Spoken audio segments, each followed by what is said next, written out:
Bienvenidos a Conclusión Internacional, mi nombre es Nabil Youssef y te traemos acá en Conclusión Internacional un panel de especialistas para hablar de nada más y nada menos que terrorismo. Nos acompañan en este caso periodista Pablo Piacenza, como también licenciada en Relaciones Internacionales Victoria Mántaras y politólogo licenciado en Ciencia Política Matías Becasese. Vamos a tratar el tema del terrorismo. Sabemos que tiene una prensa internacional bastante importante, sobre todo a los efectos de los últimos ataques terroristas que se dieron tanto en los Estados Unidos como en Europa. Y preguntaremos, para iniciar, ¿qué tan cerca está la Argentina de que ocurra un atentado terrorista? Se la tiro a los tres porque últimamente hemos visto cómo la ministra de Seguridad, tanto como el ministro de Defensa, han dejado entrever de que la Argentina también puede ser un foco de terrorismo. ¿Esto es posible o son fuegos artificiales de la política? ¿Qué tal? Buenos días, gracias por la invitación. Bueno, hubo unas declaraciones hace unos días de la Agencia Federal de Investigación en la que desestima totalmente la posibilidad de que Argentina sea un blanco de ataques terroristas. No sé si ustedes recuerdan que hubo un caso de 3 personas de origen libanés que habían ingresado al país por Paraguay y desde ahí se habían ido a Brasil. Bueno, la policía en su momento actuó, los detuvo y la ministra de Seguridad, Patricia Bullrich, salió a decir, a mencionar, digamos, el buen manejo que tuvo la policía en cuanto a la detención de sospechosos de ataques de supuestos ataques terroristas que se podían llegar a realizar. Sin embargo, tuvo que desestimar posteriormente esta acción. Si bien contaban con algunos antecedentes penales, nada tenían que ver con organizaciones ilícitas, estos 3 libaneses que han sido detenidos. El Código Penal argentino hoy en día no cuenta con una estructura, se quiere decir, penal concreta que investigue e incluso que penalice a asociaciones ilícitas vinculadas al terrorismo. Con todo eso también hay una historia concreta que no es novedosa, digamos, que tiene más de 10 años atrás, y hay un actor clave central para poder entender esto que se llama Juan Félix Mauró, quien fue el primer redactor de la ley antiterrorista ya en la era de Néstor Kirchner como presidente de la República Argentina. Una vez que se redactó la famosa o popularmente conocida ley antiterrorista, que en realidad lleva el nombre de ley de asociaciones ilícitas de terroristas y de financiamiento del terrorismo. Una vez aprobada la ley por Congreso, el Ejecutivo la promulga y lanza un decreto en donde se crea la Agencia de Lucha contra el Lavado de Dinero y Financiamiento del Terrorismo, obviamente con este personaje al frente. Que fue muy cuestionado, tuvo mucha polémica porque se decía que iba a empezar a perseguir a la oposición política, sobre todo venían estas críticas de parte de la izquierda, y se veía también como en Chile, de alguna manera, a través de la ley terrorista, se aplicaba, es decir, se activaba esta ley terrorista para la población mapuche. Incluso se dejó entrever por la prensa nacional de que esto podía ser posible en el caso de Argentina a raíz de los problemas que existió.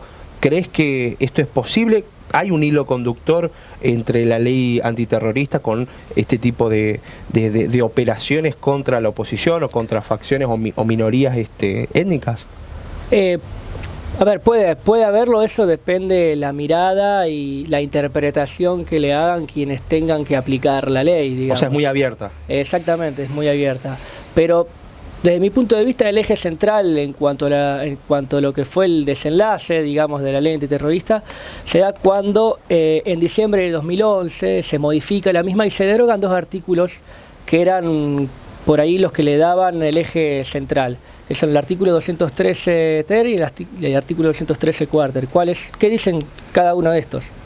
El primero, que se pena entre 5 a 20 años de prisión a aquellas personas que formen parte de organizaciones ilícitas y tengan como propósito instaurar terror a través de actos delictivos. De 5 a 20. De 5 a 20 La escala años. penal bastante amplia. ¿Y la otra? Sí.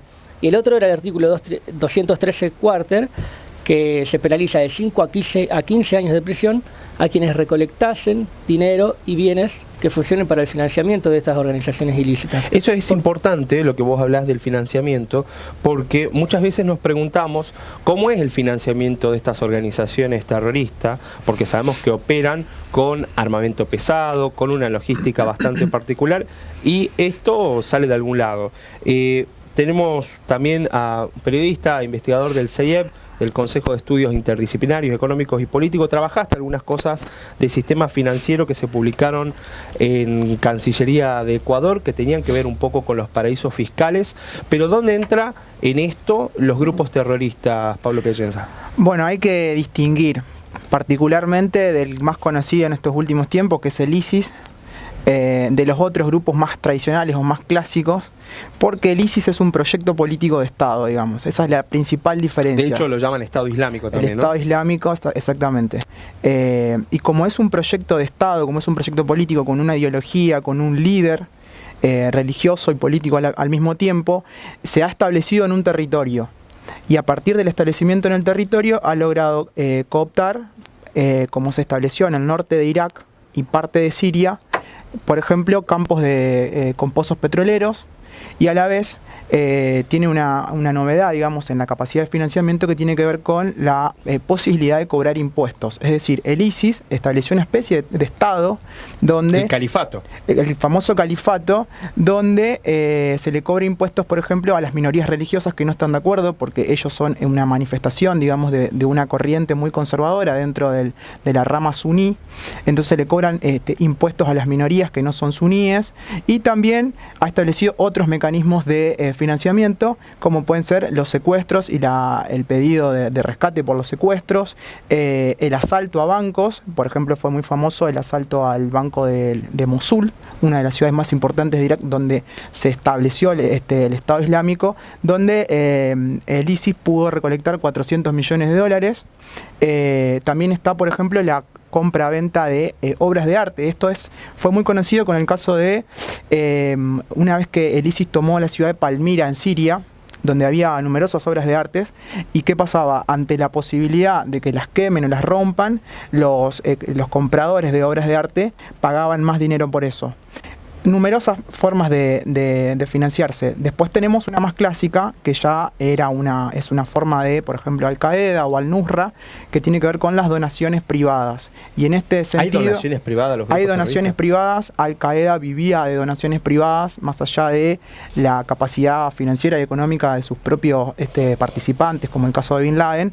Se sabe, digamos, que tanto algunos estados muy importantes del Golfo Pérsico, como Arabia Saudita o los Emiratos Árabes o Qatar, que ha sido denunciado recientemente, hace casualmente 2 meses, por la posibilidad verdaderamente cierta, de estar financiando al Estado Islámico, son estados que han apoyado el surgimiento de estos grupos. ¿Por qué? En Arabia Saudita y en Emiratos Árabes y en Qatar, los estados del Golfo Pérsico, se practica... Que, entre paréntesis, son gobiernos que dicen luchar contra el terrorismo. Y que son amigos, aliados de Estados Unidos. Son gobiernos que apoyaron en su momento la creación del ISIS, porque el ISIS se forma en 2002, 2001 aproximadamente, antes de la intervención de Estados Unidos en Irak, y justamente se forma como una rama del sunismo muy conservadora, y que ante la adversidad que podían tener frente a una mayoría allí en Irak, crean este Estado Islámico. Bueno, en ese momento fue financiado por Arabia Saudita y por Emiratos Árabes y por Qatar.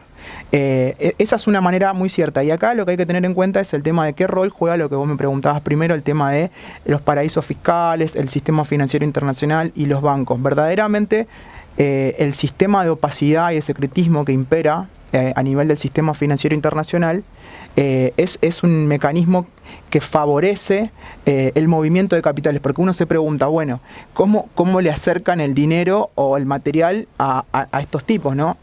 Verdaderamente el movimiento de capital tiene que ver con los bancos y el secretismo que está detrás de ellos. Y después se piensa también que el ISIS, por ejemplo, utiliza agentes externos que operan por fuera del terreno donde ellos se encuentran, o sea, por fuera del norte de Irak y el noreste de Siria, que son los que estarían atrayendo ese financiamiento. O sea, una manera de alguna manera, de perder aquellos que lo están siguiendo. Y otra forma que se ha denunciado ante Naciones Unidas y que de hecho el Consejo de Seguridad de Naciones Unidas en febrero del 2015, después del ataque a Charlie Hebdo en Francia, la revista la revista se había satírica, mofado en este caso de Mohamed. Después de eso saca una resolución el Consejo de Seguridad haciendo foco en este tipo de cuestión, digamos, en una mayor cooperación entre los países, más que nada entre los países occidentales, que son los que manejan una gran masa de dinero, por el tema de cómo hacer frente y mayor cooperación, no solamente entre países, sino también entre lo que se conoce como la cooperación público-privada, para de alguna manera estrangular. El problema es, como yo te decía, que pasa con ISIS y no pasaba con Al-Qaeda, es que son autofinanciados, porque si tienen la posibilidad de imponer impuestos, de cobrar, por ejemplo, una especie de derecho de aduana, es decir, si alguien tiene que pasar por ahí para trasladar algún tipo de mercancía, cobran aduana. Si además utilizan pozos petroleros y lo venden en el mercado negro, y aquí ¿quién compra? Compra Turquía principalmente, pero de hecho se ha seguido una ruta de petróleo que sale desde Irak y llega hasta Japón.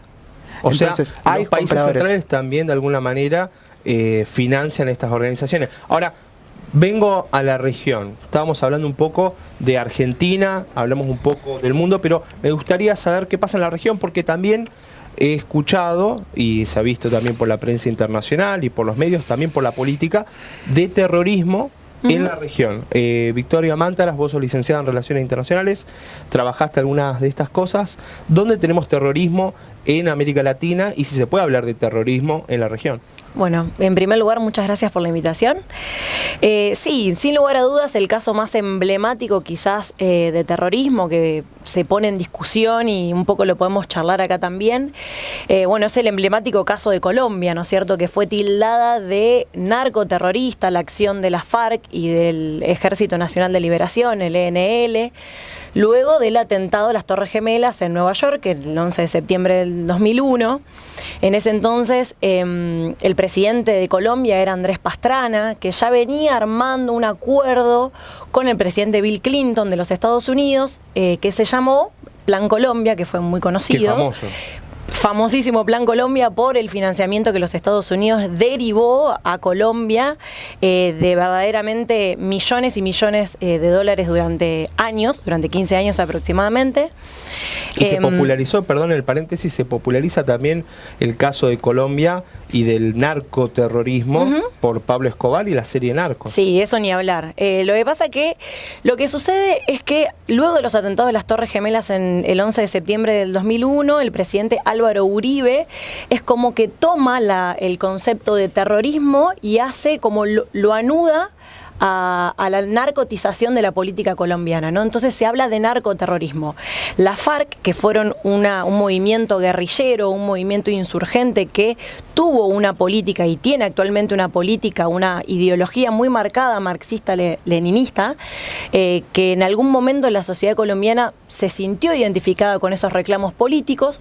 Luego de que fueron tildadas de narcoterroristas, fue como que la comunidad y la sociedad colombiana los tomó como una mafia que se dedicaba estrictamente al tráfico de drogas, ¿no es cierto? Que, por su manera de financiarse. Exacto, volviendo al tema que estaban charlando, que era el financiamiento, tiene que ver con la forma en la cual estos grupos insurgentes o esta guerrilla revolucionaria se financió durante tantos años. Por supuesto que la FARC consideran y lo han transmitido en reiteradas oportunidades y en diferentes momentos históricos, principalmente del 2015 hasta la actualidad, que se llevó todo el proceso de paz al interior de Colombia.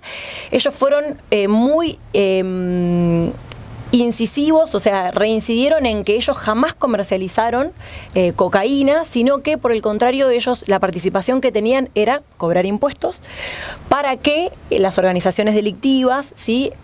Comercializaran o hicieran uso de ese territorio, pudieran recolectar la coca para llevar a cabo el proceso productivo de la cocaína en los territorios donde ellos tenían control, ¿sí? Ellos solo cobraban impuestos, pero no comercializaban, ¿sí? No participaban de la producción producción de la materia prima coca en cocaína, ni se llevaban adelante todo el proceso comercial del mismo. Con lo cual hay puntos de contacto en lo que tiene que ver con financiamiento, quizás es el caso más emblemático, que hoy en día lleva un desarrollo quizás un poco más amable que el resto de los casos que estamos tocando o que toca Pablo. Porque buscan incorporarse como partido político. Exactamente. Vamos a hablar ahora de esto porque es importante ver cuál es el hilo fino entre las facciones beligerantes, lo que son los grupos terroristas y también los partidos políticos. Conversábamos detrás de escena cómo también algunos partidos políticos del Líbano son tomados como grupos terroristas, lo mismo que sucede en Palestina, y también sucede eso en el caso colombiano. En el caso de Victoria Mántaras hablaba de narcoterrorismo. También tuvimos la oportunidad con Rafael Panza de llegar hasta la zona de Leticia, cerca de Perú, de la triple frontera Tabachinga, en el caso de Brasil, y ver también cómo operaban ahí los narcopiratas, que eran aquellos que se ocupaban de invadir, como se dice en la jerga, a aquellos barcos que transportaban las mercancías ya acabadas con la cocaína proveniente de Colombia, e invadían estos barcos a los efectos de tomar el botín. Eso lo pudimos ver en un informe que lanzamos acá en Conclusión Internacional sobre Amazonas y la ruta de la droga. Vuelvo al tema del terrorismo y la manera de financiarse. Decías vos, Matías, 5 a 15 años tenía que ver con la escala penal, la figura penal en el financiamiento del terrorismo en Argentina. Pero ¿cuánto de esto se adopta de parte del gobierno nacional porque es una tendencia global? ¿Y cuánto hay de realidad en esto? Bueno, yo no conozco ningún caso en el que se haya aplicado una pena de 5 a 15 años por financiamiento hacia el terrorismo, por lo menos aquí en la Argentina. Yo lo desconozco, claro, puede haberlo, pero no lo conozco. De todas maneras, quería aclarar algo, digamos. ¿Por qué hay un hilo conductor en este personaje que yo te mencionaba anteriormente? Repetime el nombre. Mauriao Juan Félix. ¿Quién es? Forma parte de la élite, se quiere decir intelectual, que le da origen teórico e ideológico a las políticas que implementa el Estado argentino en su combate hacia el terrorismo y las organizaciones ilícitas y de lavado de dinero. O sea, para parar un poco lo que hablaba Pablo con el lavado de dinero y para parar un poco lo que hablaba Victoria Mántaras con respecto a cómo opera el terrorismo. O sea, esta es la cabeza, la idea de cómo la política pública argentina frena estos casos. Y fue el abogado, digamos, que redactó la ley encargada por Néstor Kirchner. Posteriormente, él fue removido del cargo de la agencia, digamos, lucha de lavado de dinero y financiamiento del terrorismo, en la gestión de Cristina Kirchner. Bien. Ahí ha sido muy hábil para poder permearse a ser un actor principal de la oposición. En ese entonces era asesor, digamos, de la diputada Elisa Carrió.